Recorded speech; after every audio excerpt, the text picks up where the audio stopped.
7 minutes, not a second more, he barked, like she controlled time. The waitress, all of 22, nodded, her hands shaking just a hair as she gripped her order pad. Julian Croft, stone-cold titan, wouldn't notice, of course. He lived in a world of billions in boardrooms, not trembling servers and overdue rent. But here's the thing. That small slip of paper she'd pressed into his palm with the stake wasn't a desperate plea for cash. No, it was a lifeline, a message promising his perfectly constructed reality would fracture. He thought he knew loss.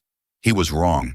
He had no idea that her grandmother's kindness, buried for decades, would soon rewrite his entire existence.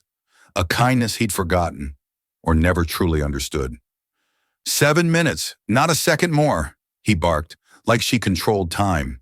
The waitress, all of 22, nodded, her hands shaking just a hair as she gripped her order pad. Julian Croft, stone-cold titan, wouldn't notice, of course. He lived in a world of billions in boardrooms, not trembling servers and overdue rent. But here's the thing. That small slip of paper she'd pressed into his palm with the stake wasn't a desperate plea for cash. No, it was a lifeline. A message promising his perfectly constructed reality would fracture. He thought he knew loss. He was wrong. He had no idea that her grandmother's kindness, buried for decades, would soon rewrite his entire existence. A kindness he'd forgotten or never truly understood. Julian Croft didn't traffic in ghosts. He'd built an empire precisely to keep them at bay, a glittering fortress of steel and strategy erected on the flattened ruins of the past. His name, whispered in hushed tones from Wall Street trading floors to Davos conference rooms, was synonymous with ruthless efficiency. Sentiment was a liability, nostalgia a disease. He inhabited a world meticulously curated for control. From the soundproof serenity of his corner office, 30 stories above Central Park, to the encrypted lines that hummed with the lifeblood of global finance, every aspect of his existence was optimized for peak performance. At 58, his face was a roadmap of ambition, etched by decades of calculated risks and sleepless nights. His eyes, sharp and unwavering, missed nothing. Tonight, like every Tuesday, Julian dined alone at the Gilded Steer, a culinary sanctuary so exclusive its location was an open secret amongst the 1%. Deals were brokered over dry-aged ribeyes, fortunes shifted with a shared glance. For Julian, it was simply a Tuesday, an interlude between a 14-hour workday and the desolate grandeur of his penthouse. He occupied his usual secluded booth, the soft leather sighing beneath his impeccably tailored suit. The amber glow of the ambient lighting danced on the crystal of his water glass, catching the subtle gleam of his Patek Philippe. "Good evening, sir. My name is Mia, and I'll be your server tonight." Julian didn't bother looking up from the wine list bound in supple Moroccan leather. "A bottle of the 98 Screaming Eagle Cabernet, and I'll have the A5 Wagyu, medium rare. Don't let the chef rest it for more than 7 minutes." "Of course, sir," the voice replied, a tremor of nervousness betraying the server's youth.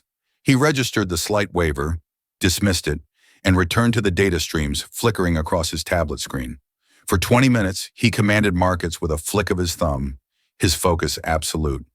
The low hum of conversation, the clinking of silverware, the distant sizzle of the kitchen, all faded into a meaningless background hum.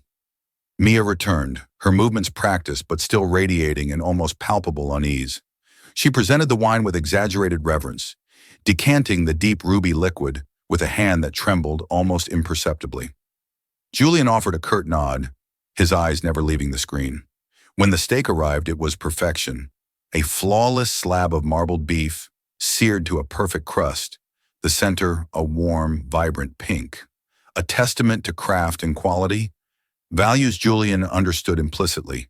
He finally deactivated his tablet, allowing himself this solitary indulgence. He ate with the same methodical efficiency he applied to everything else, appreciative but not indulgent.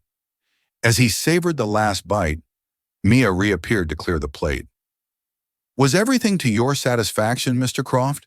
she asked, her voice barely audible above the restaurant's murmur.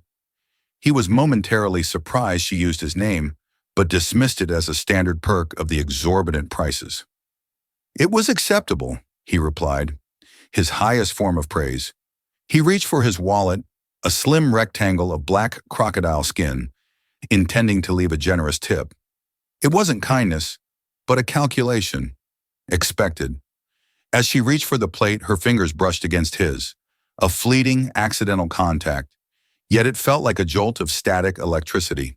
For the first time all evening, he truly looked at her. She was young, achingly so. Barely into her 20s, he guessed. Large, expressive eyes the color of dark honey, sprinkled with freckles across her nose. Brown hair, pulled back in a severe ponytail that did little to tame the wisps that framed her face. She looked tired, beyond merely end-of-shift tired. A bone-deep exhaustion seemed to weigh on her shoulders. But beneath the fatigue, a spark flickered in her eyes.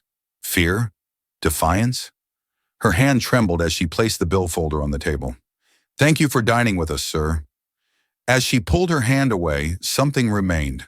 A small, neatly folded piece of paper, the same off-white color as a linen napkin. A flagrant breach of protocol. He felt a prickle of irritation. Was this a business proposition? A desperate plea for cash? He usually let his security team handle such overtures. He fixed her with a cold stare, expecting her to flinch. Instead, she met his gaze, holding it for a fraction of a second. In those honey-colored depths, he saw a whirlwind of emotion. Apology, plea, and a desperate hope, all warring for dominance. Then she turned and disappeared into the orchestrated chaos of the restaurant. Julian sighed, annoyed by the interruption. He picked up the note, intending to discard it with the bill. But a long dormant emotion, curiosity, stayed his hand. He unfolded the small square of paper. The handwriting was a delicate, slightly shaky cursive. It wasn't a phone number. It wasn't a request for money. It was a single sentence. 8 words that stole the air from his lungs and sent a tremor through his ruthlessly controlled world. The note read, "Do you remember the promise under the willow tree?" And beneath it a single devastating initial? E. Time for Julian Croft had always been a linear progression, a commodity to be managed, maximized, and conquered. But in the instant he read those words, time fractured.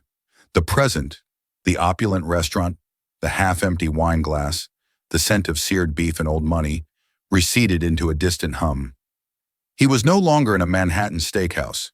He was 20 years old, standing on the damp grass of a university campus, the scent of summer rain hanging heavy in the air. The willow tree, the memory buried so deep he'd believed it fossilized, erupted into his mind with the force of a geyser. It was vivid, visceral. He could feel the rough bark against his back, see the way the setting sun filtered through the weeping branches, painting golden stripes on her face. Her initial E, burned on the page like a brand on his soul. Alara Vance, his first love. The woman who had vanished from his life nearly 40 years ago. The woman who was dead. His knuckles were white as he gripped the table's edge. A cold dread, colder than any boardroom negotiation, washed over him. His heart, a reliable and steady organ, hammered against his ribs like a trapped bird. Dead. She had died in a car accident, a fiery crash on a winding coastal highway in California. He'd received the news via a stilted third-hand phone call. There was no funeral he could attend, no family to console. She was an orphan, just like him. There was just an abyss where she used to be. The grief had hollowed him out, and he had filled the void with work, ambition, and a relentless pursuit of power. He had built his empire on her grave. "Sir? Mr. Croft, is everything all right?" The restaurant manager, a portly man named Francois, with a perpetually worried expression, was standing by his table. Julian realized he'd been sitting there, motionless, staring at the note for several minutes. His breathing was shallow. "I'm fine," Julian clipped out, his voice a low growl. He quickly folded the note, his movement stiff and unnatural, and slipped it into his breast pocket. It felt like it was scorching the fabric of his suit. The bill. He signed the check with a hand that was not quite steady, adding a tip so large it made Francois's eyes widen. He didn't care. He needed to get out. He needed air. As he strode through the restaurant, his composure a carefully reconstructed mask, he scanned the staff, searching for the waitress, Mia. But she was gone. Vanished. He needed to understand. This couldn't be some random con. He needed to understand how this girl knew and why that meant she had to tell me who you are. Tell me who you are. Tears welled in her eyes and she shook her head. You don't understand. I shouldn't have done it. It was stupid. I was desperate. Please just forget about it. Throw the note away. It's a little late for that, he said, his voice hardening again.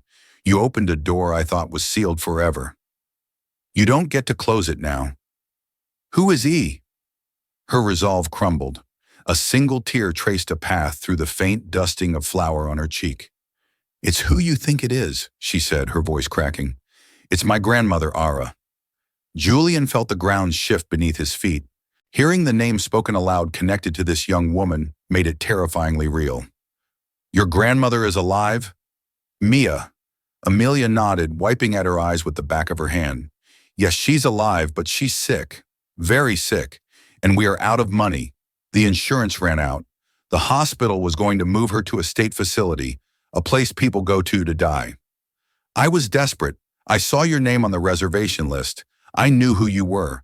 She used to tell me stories about a brilliant, ambitious boy named Julian, about a promise. The words hit him like a physical assault. Ilara was alive, but she was dying, and she had been reduced to this, sending her granddaughter, a child burdened with an impossible legacy, to beg for help from a ghost from her past. Why? Julian asked, the single word loaded with 40 years of pain and confusion. Why did she disappear? Why did she let me think she was dead? Amelia looked over her shoulder again, a flicker of that same fear returning. She had to. She was being threatened. She was scared, not for herself, but for her family, for my mother. Threatened by whom? Julian demanded.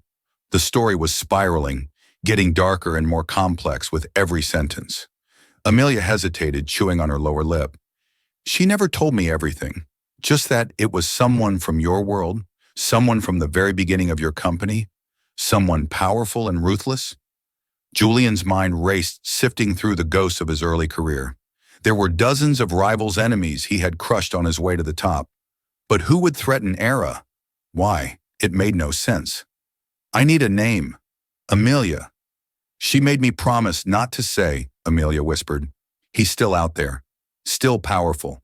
She's terrified of him, even now. I am more powerful. Julian stated the words coming out as cold as steel. It was not a boast, it was a fact. I can protect you. I can protect her. But you have to tell me who did this. Who stole 40 years of my life? Amelia looked at him, truly looked at him. She saw past the billionaire, past the cold facade, and saw the raw pain in his eyes. She saw the 20-year-old boy who had lost the love of his life. And in that moment, she made a decision. She took a shaky breath and spoke the name. A name that caused the blood to turn to ice in Julian Croft's veins. His name is Marcus Thorne. The name hung in the air of the small park, a poison that contaminated 4 decades of history. Marcus Thorne. Julian felt a dizzying sense of vertigo, as if he were standing on the edge of a precipice. It wasn't just the name of his co-founder, his former friend, his most bitter and hated rival. It was the sudden, sickening clarity that came with it. All the disjointed pieces of his past slammed into place, forming a picture of such monstrous betrayal that it stole his breath. Marcus and Julian, they had been the two sides of the same coin. Julian was the strategist, the visionary. Marcus was the charming, reckless salesman, the one who could sell ice in a blizzard. But beneath the charm, Marcus was a creature of pure, unadulterated avarice. He lacked a moral compass. In the early days, Julian had seen it as a necessary ruthlessness. Now he saw it for what it was, a pathology. He knew her. Julian said the words more to himself than to Amelia. He knew about us. She said he was obsessed, Amelia whispered, sensing she had just lit a fuse. She said he was charming at first, but then he got scary. He saw her as something you had that he wanted, a prize. When she refused his advances, he couldn't handle it. He told her that if she stayed with you, he would ruin you. And if that didn't work, he would hurt you. She believed him. The willow tree. The promise. I'll protect you. He had promised to be her shield, but he had unknowingly been the very reason she needed one. His ambition, his partnership with a serpent, had been the threat all along. The car accident, the conveniently lost files. Marcus was wealthy and connected even then, bribing a few small-town cops a coroner. For him, it would have been trivial. He had forced Ara to fake her death, threatening to harm Julian if she ever tried to contact him. He had orchestrated the entire tragedy, then stood by Julian's side, offering hollow condolences while celebrating his victory in secret. He hadn't just stolen Julian's love. He had weaponized his grief, using it to ensure Julian's focus remained solely on building the company, their company. A volcanic rage, cold and terrifyingly precise, began to build within Julian. It was the same controlled fury he brought to a hostile takeover. But this was different. This wasn't business. This was a debt of blood and time that had been compounding for 40 years. "Where is she?" he asked Amelia, his voice dangerously quiet. "A small nursing home in upstate New York. It's not the best place, but it was all we could afford," she admitted, her voice thick with shame. "I visit every weekend." "Not anymore," Julian said, pulling out his phone. He dialed a number. "Dr. Evans, it's Julian Croft. I have a patient who needs to be transferred to your private wing at Mount C immediately. Her name is Ara Vance." "Yes, Vance. I want your best team, your best room, and absolute discretion. A helicopter will be en route to a location I'm about to send you within the hour. Spare no expense." He hung up and looked at Amelia, whose face was a mask of stunned disbelief. "You're not going back to your apartment," he continued, already dialing David Chen. "You're not going back to either of your jobs. As of this moment, you are under my protection. A car will be here in 5 minutes to take you to a secure suite at the Four Seasons. Pack nothing. We will buy you whatever you need. You are not to contact anyone. Is that clear?" She could only nod, overwhelmed. "Chen," he spoke into the phone. "Execute the Thorn Protocol." There was a moment of silence on the other end. The Thorn Protocol was a contingency plan Julian had created years ago, a doomsday file on his rival. It was a collection of every piece of dirt, every questionable deal, every legal gray area Marcus Thorn had ever been involved in. It was a weapon of mutually assured destruction intended for use only if Marcus ever crossed a final line. "Are you certain, Julian?" Chen's voice was grave. "This is scorched earth." "Light the match," Julian said, "and I want our legal team ready. I also want you to find 2 people for me, a retired police officer from the Metairie County Sheriff's Department and a coroner from the same jurisdiction, both active in 1986.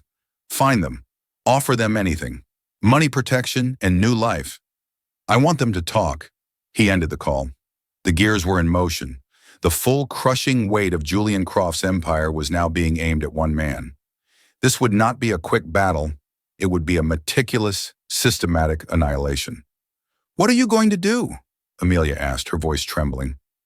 Julian looked at her, his eyes blazing with a cold fire she had not seen before. "Your grandmother told you I was a king in a glass castle. She was right. And what a king does Amelia when a serpent gets into his garden is he cuts off its head." Over the next few days, Julian orchestrated his war from a suite he had taken across the hall from Amelia's. While she was being debriefed by his staff fitted for new clothes and speaking with the doctors who were now overseeing Ara's care, Julian was dismantling Marcus Thorn's life piece by piece. Chen's team worked miracles. They located the retired coroner, a man named Albert Wesker, living in a trailer park in Arizona. Racked with guilt and a gambling addiction, it took very little persuasion for him to confess. He had been paid $50,000 in 1986 to falsify dental records for a Jane Doe victim of a hit and run and switch them with Alaris. The money had come from a shell corporation that Chen's forensic accountants, armed with this new information, were now able to trace directly back to Marcus Thorn. The Thorn Protocol was unleashed. Anonymous tips were sent to the SEC regarding stock manipulation. Evidence of insider trading was leaked to the Wall Street Journal. Key engineers at Thor Industries were poached with astronomical offers.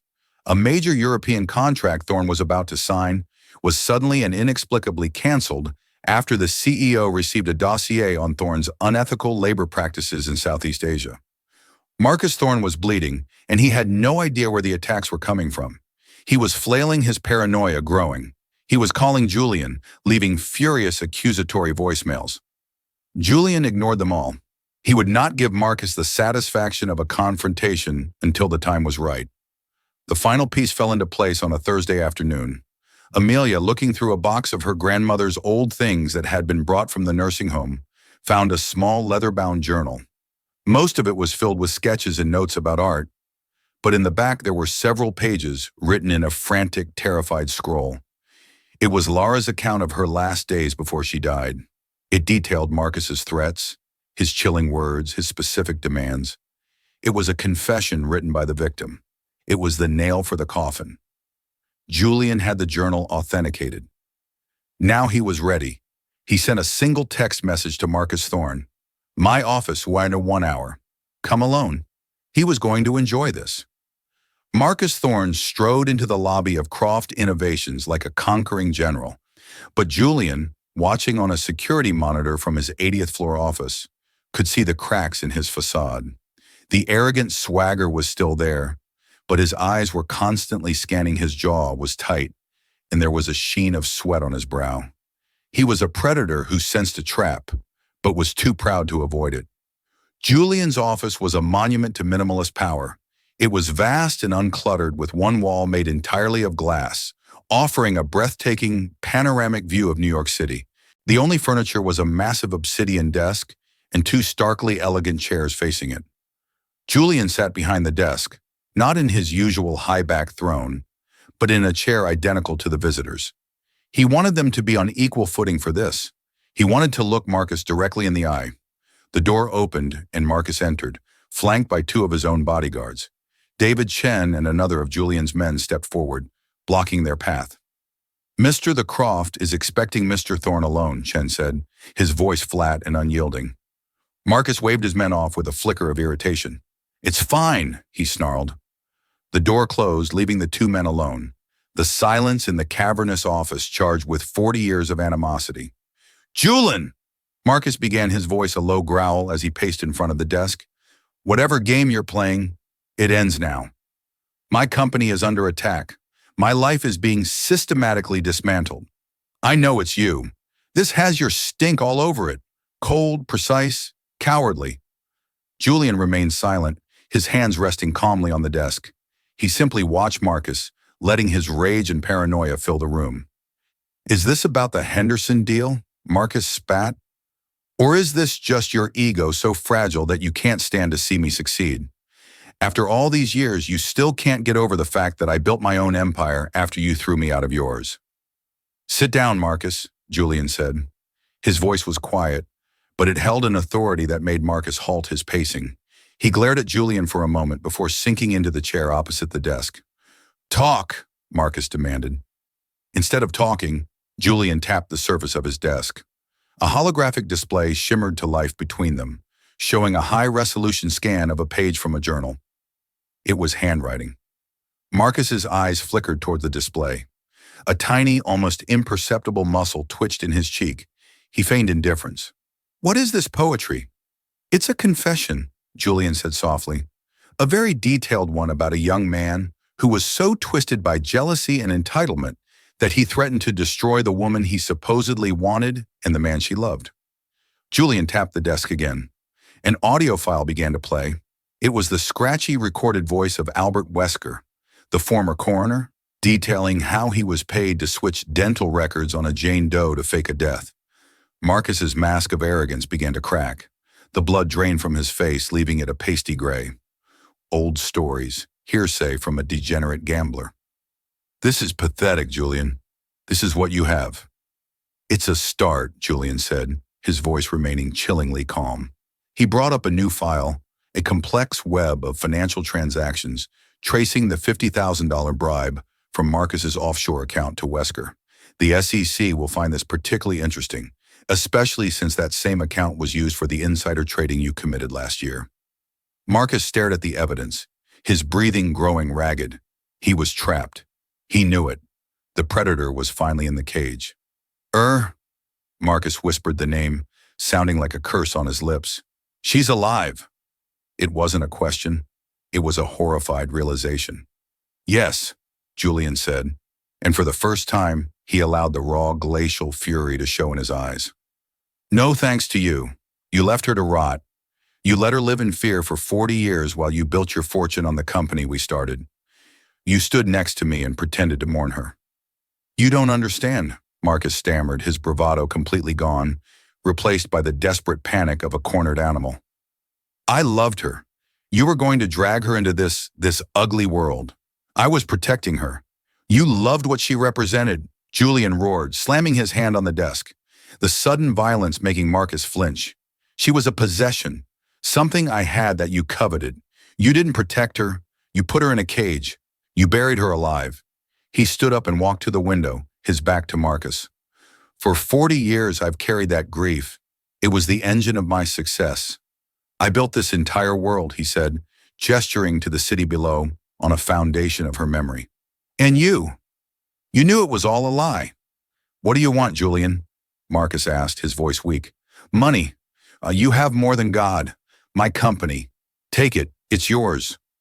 Julian turned around slowly, a humorous smile on his face. Your company is already a carcass, Marcus. My people are picking it clean as we speak. By tomorrow, you'll be facing federal investigations that will last you the rest of your life. Your name will be synonymous with fraud and disgrace. No, I don't want your company. He walked back to the desk and leaned over it, his face just inches from Marcus. I want the one thing you can never get back. I want your time. You stole 40 years from me and from her. Now you will spend whatever time you have left in a prison of your own making, broke, alone, and forgotten. You will be a ghost, Marcus, just like you made her. Julian pressed a hidden button on his desk. David sent in our guests. The door opened. It wasn't security. It was two stone-faced FBI agents in dark suits. They walked towards Marcus, who looked up at them with the dead eyes of a man whose world had just ended. Marcus Thorne, the lead agent said, his voice devoid of emotion. You're under arrest for securities fraud, conspiracy, and witness tampering. As they pulled a stunned Marcus to his feet and cuffed his hands behind his back, his eyes met Julian's one last time. There was no hatred left in them, only a hollow, empty understanding. Julian watched them lead him away. There was no triumph, no satisfaction, just a profound, aching emptiness. He had won. He had exacted his revenge. But it wouldn't give him back the years. It wouldn't heal, and it wouldn't erase the memory of the promise he had failed to keep. The private wing of Mount Sai was less like a hospital and more like a five-star hotel. Sunlight streamed through the large windows of the corner suite overlooking Central Park. The constant beeping and sterile shunel of a typical hospital room were replaced by the quiet hum of state-of-the-art medical equipment tastefully hidden and the faint scent of fresh flowers from a vase filled with white leaves. Era Vance lay in the bed looking frail and small against the pristine white sheets. 40 years had changed her. Her once vibrant auburn hair was now thin and silver. Her skin was as delicate and translucent as old parchment, and her artist's hands were gnarled with arthritis. But her eyes, when they opened to see Julian standing in the doorway, her eyes were the same. They held the same warmth, the same intelligence, the same soul-deep recognition that had captivated him all those years ago. Amelia was sitting by the bed holding her grandmother's hand. She gave Julian a small, encouraging smile and quietly slipped out of the room, giving them their moment. Julian walked slowly towards the bed, his heart a painful, heavy weight in his chest. This was the moment he had both dreaded and yearned for. What do you say to a ghost? How do you bridge a 40-year chasm of lies and loss? Julian, she whispered, her voice a dry rasp, my king in a glass castle. He reached the bedside and gently took her hand. It felt impossibly fragile in his. He couldn't speak. The words were trapped behind a wall of emotion so immense it threatened to break him. I'm sorry, she said, tears welling in her ancient, beautiful eyes. I was so scared. He was a monster. I knew he would hurt you. I thought if I disappeared, you would be safe. You could build your empire. I would have burned it to the ground for one more day with you. He finally managed to say, his voice thick. I would have traded all of it. I know, she smiled a faint, sad smile. That's why I had to leave. Your fire was too bright to be put out for my sake. They sat in silence for a long time, their hands clasped together, communicating more in that quiet touch than words ever could. He told her about his life, The hollow victories, the meaningless acquisitions, the lonely penthouse. She told him about hers, about raising her daughter Sarah in secret, always looking over her shoulder. She told him about her joy in becoming a grandmother to Amelia, a bright spark who had her spirit. She had lived a small, quiet life, always under the shadow of Marcus Thorne's threat. "He's gone," Julian told her gently. "He'll never hurt anyone again." A look of profound relief washed over her face, and for the first time in 40 years, the fear in her eyes was finally extinguished. "You kept your promise, Julian Croft," she whispered, her eyelids growing heavy. "You found me. You kept me safe." The doctors had been clear. Her condition was advanced, the years of stress and inadequate medical care having taken their toll. They could make her comfortable. They could give her a little more time, but they couldn't give her a future. Julian didn't leave her side for the next 2 weeks. He had his office moved to the hospital suite. He took calls and ran his global enterprise from the chair beside her bed. He read to her. He listened to her stories, and sometimes they just sat in silence, watching the seasons change in the park below. He was giving her in her final days the life they should have had in a strange, bittersweet way. He was finally home. Amelia was there every day. Julian saw so much of Era in her kindness, her resilience, her artist soul. He learned that her dream was to be a museum curator, to share the beauty of art with the world, just as her grandmother had once shared it with him. Era passed away peacefully on a Tuesday morning as the sun was rising over the reservoir, her hand in Julian's. Her last word was his name. After the small private funeral, Julian found himself at a crossroads. The rage that had fueled him was gone. The grief that had shaped him had transformed. He was no longer the cold, empty man who had walked into the Gilded Steer. A month later, he called Amelia to his office. "Your student loans have been paid," he said, getting straight to the point. "A trust has been established in your name. You will never have to worry about money again. You can quit your jobs and focus on your studies." Amelia was speechless. "Julian, I can't accept that. It's too much." "It's not a gift," he said, his voice softer than she'd ever heard it. "It's an investment, Alara. She saw the world in a way I never could. She saw beauty. You have that same gift. The world needs people like you." He slid a brochure across the desk. It was for the Croft Foundation, his philanthropic arm. "I'm creating a new wing of the foundation," he explained, "the Aller Vance Initiative for the Arts. It will fund museums, grant scholarships to young artists, and preserve cultural heritage. Its endowment will be $1 billion, and I need someone to run it." Amelia stared at him, her honey-cold eyes wide with disbelief. "But I'm just a student. You are Ara's legacy," he said, "and you have a fire in you that reminds me of her. This foundation isn't about me. It's about honoring her, and I can think of no one better to be its guardian." That afternoon, Julian left his office early. He had Thomas drive him not to his penthouse, but to the university campus he hadn't set foot on in 40 years. He found the spot by the lake. The old willow tree was still there, bigger and more majestic than he remembered, its branches weeping to the ground, creating that same secret sacred space. He stood beneath its branches, the setting sun filtering through the leaves, and for the first time since he was a boy, Julian Croft wept. He wept for the love he had lost, for the years that were stolen, and for the promise that had in the end finally been kept. He had his empire, his glass castle, but he knew now that the greatest treasures were not the ones you could buy, but the ones you held in your heart. A memory, a promise, and the enduring echo of a lost love. Julian Croft's story teaches us that no matter how high we build our walls, no matter how much wealth we accumulate, a single echo from the past can bring it all tumbling down. It's a powerful reminder that our lives are defined not by our successes, but by the promises we keep and the love we hold on to. He was a billionaire who could buy anything except a second chance. But through a simple note passed by a struggling waitress, he was given something far more valuable: redemption. He found that true wealth isn't in a stock portfolio, but in honoring a memory and shaping a better future. What did you think of Julian's journey? Was his revenge on Marcus justified? And what does it say about the promises we make in our own lives? Let us know your thoughts in the comments below. If this story moved you, please give this video a thumbs up. Share it with someone who loves a powerful story. And don't forget to subscribe to our channel for more real-life dramas that will leave you speechless. Thank you for listening.